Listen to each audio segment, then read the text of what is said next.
Thank you, Christian, for accepting my invitation for an interview.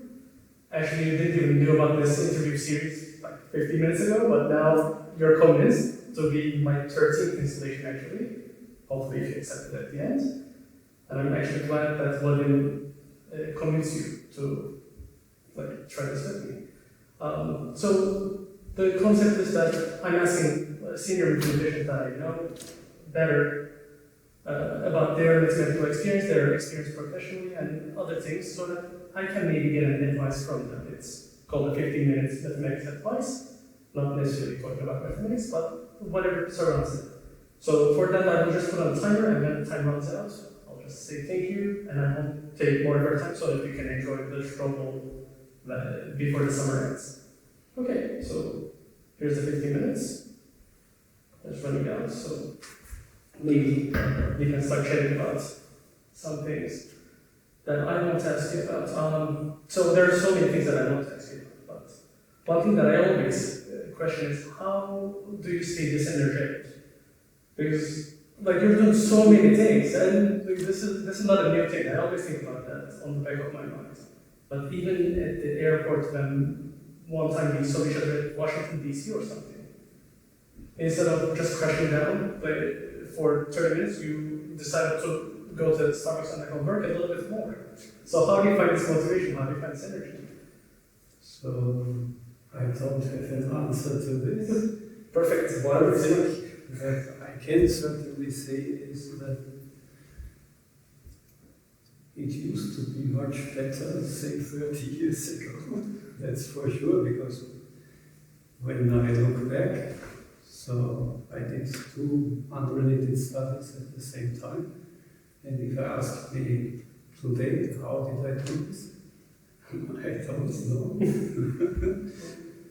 And otherwise, I have an answer, at least a partial answer, which is that you may see from the outside that I always, you say, look energetic, am energetic.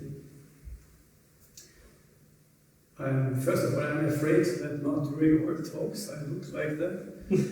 And second, what I certainly do is that at certain points during a day, or could also be a complete day or several days, I, so to speak, retreat from that and relax. So what I certainly don't do is that I work 24 hours a day, because that would really be unhealthy, as you would agree. Yeah, I would, although I can't do it. Even from the outside, I don't think I'm looking that energetic. But yeah, Whether you look energetic or not, it doesn't say anything.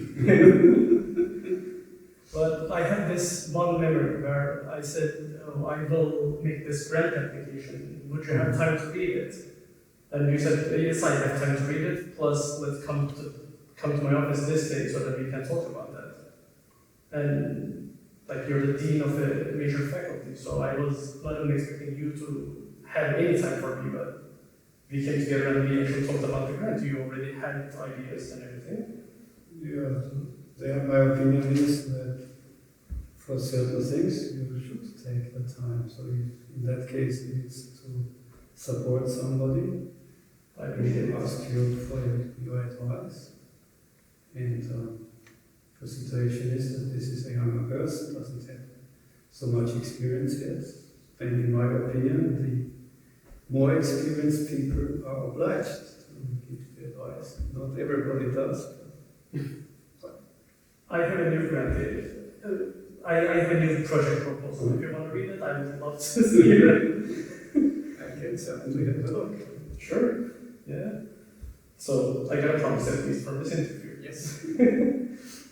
But so maybe I can ask you this one more time. I can iterate this point one more time. So how do you stay motivated doing mathematics? Some problems do not crack at all, and when I get stuck in a problem for such a long time and I cannot finish one project, I start to lose some motivation. So how do you stay motivated in some certain projects, especially when it's So my attitude is that it belongs to the profession that you will meet problems where even after you try hard, you will not succeed. And the only consequence is that you should not be frustrated, but to look at a different problem, maybe. There you have more luck. so And maybe after some time you return to this problem that resisted, and maybe now and then after a break you have a fresh view of things, and maybe, oh, I overlooked that, I should try that. And maybe that works, maybe not, of course. But one should not be frustrated, because this is part of the profession.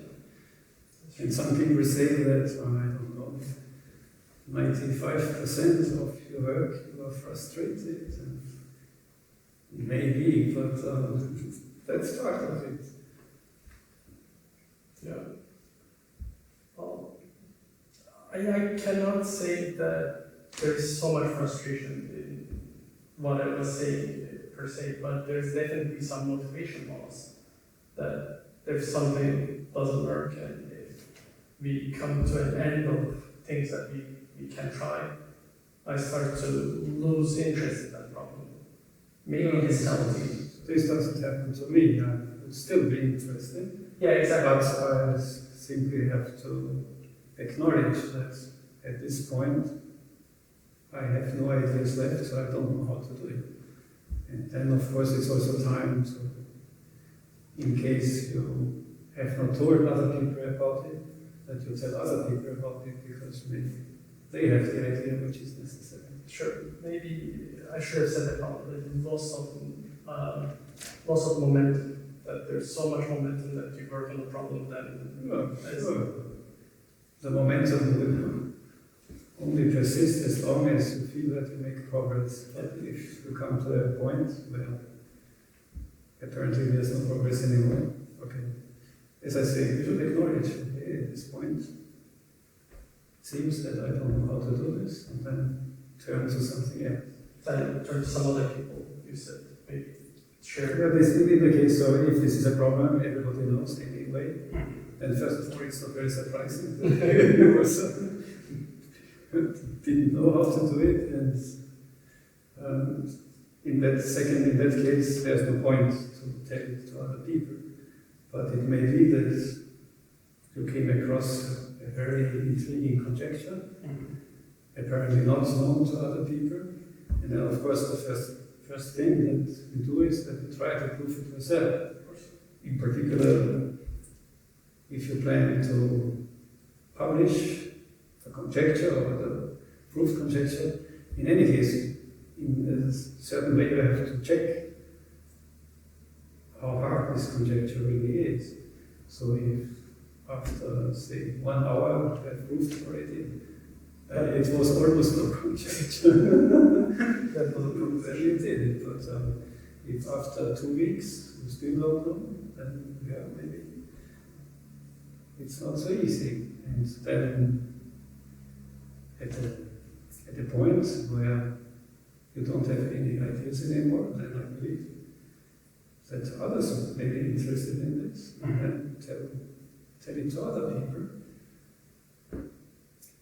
And as I say, maybe somebody else has the right background, the right idea, and one should not be angry that somebody else Has your first one? does it and you have not been able to do it.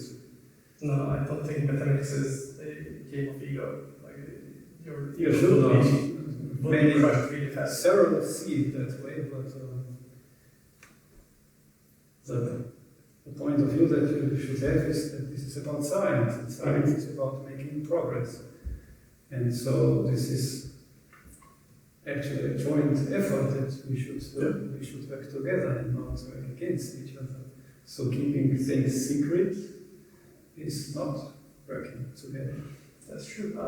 So I was going to ask you something else, but now that you said it's about science, I should ask you, do you think mathematics is a science, or because I always had the feeling that it might not necessarily be a natural science because it doesn't have the scientific methods of the experimentation. Yeah, so now it's really about the definition of what Sure. science is, and then which meaning in the English language of science you want. So you then specify it more to natural science. And then again you have to ask, how do you mean this exactly? Is it about that it should be directly related to phenomena which you see in nature or not? Right, so it's a difficult question. because mathematics obviously has to say something about nature. Sure. Only that it takes a longer way, because the way it takes is, say, via physics or via chemistry or via biology. But mathematics certainly has to say something about nature, and frequently also in unexpected ways. On the other hand, I don't think it's very important that we clarify this question. If it's science or not, yeah. I think you're right. Oh, okay, so let me revert back to the original question I wanted to ask. So you said once you get started, you can choose to share some problems with some colleagues. So this is about choosing collaborators in a sense that how do you choose collaborators? Like how? It's a really vague question to ask, but Yeah, so the first answer is I never chose anybody. But how do you choose who to share a problem The with? way. Okay. So let me first answer the first question. The way collaborations happen, at least for me, is that they happen. So that could be that somebody approaches you with some question because that person thinks that I could say something about it, and in case it turns out that I can say something about it, then this may develop into a real collaboration. And so this touches now a bit more the second question. Of course, if I have a certain problem, then it's, I don't know what to do with it, then I think, who would know? And so I remember one case where I dealt with certain summations of products of shoe functions, and I immediately knew who could help, maybe Soichi Okada, so I contacted him, and indeed I was completely right. 2 days later he had worked it out, right? And so this is our joint papers that we wrote. Yeah, so actually I believe all my collaborations have this background that either I was contacted or I contacted somebody. So it is Not necessarily, sometimes over email, sometimes we met at a conference and the person asks a question, and then we start talking, so it it happened. develops into something. Yeah, it happened naturally. Yeah. So Okay, there is one exception. sure. In '96, I spent some time at the MSRI, and so I was in a program on, I forget, was it algebraic combinatorics? Something like that.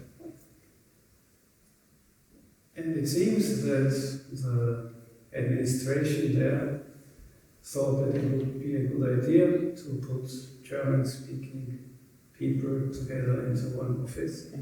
So I was assigned an office mate who was German, but he was there, I forget what this,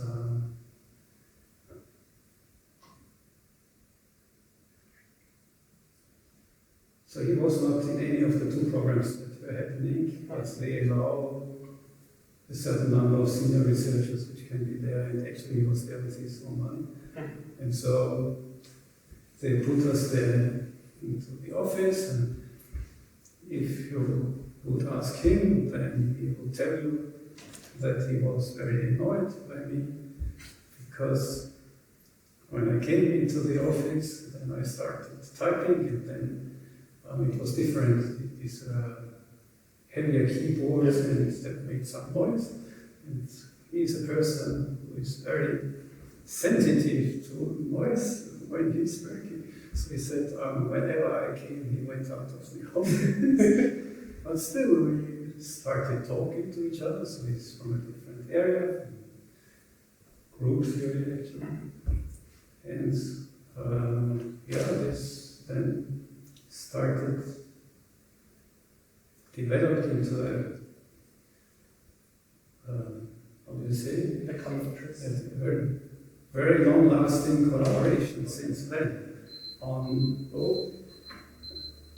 different topics, sometimes closer to my interests, sometimes closer to his interests, and we have written many joint papers together. So in that case, it was different, so there was no question asked by someone. You see, 15 minutes goes. Of course, 15 minutes is not long. Yeah, it's definitely not ours. Sadly, I couldn't even ask a couple of questions that I wanted to ask. I wanted to ask, how is it to have so many successful PhD students, or like how is it to work with them? Because some of your PhD students actually become your colleagues, even in the same faculty. But maybe these are questions for another future interview. Okay. Yeah. Well, but thank you so much for actually spending this time with me. You're welcome. And yeah, I cut into your enjoyed travel time, so I hope you enjoy some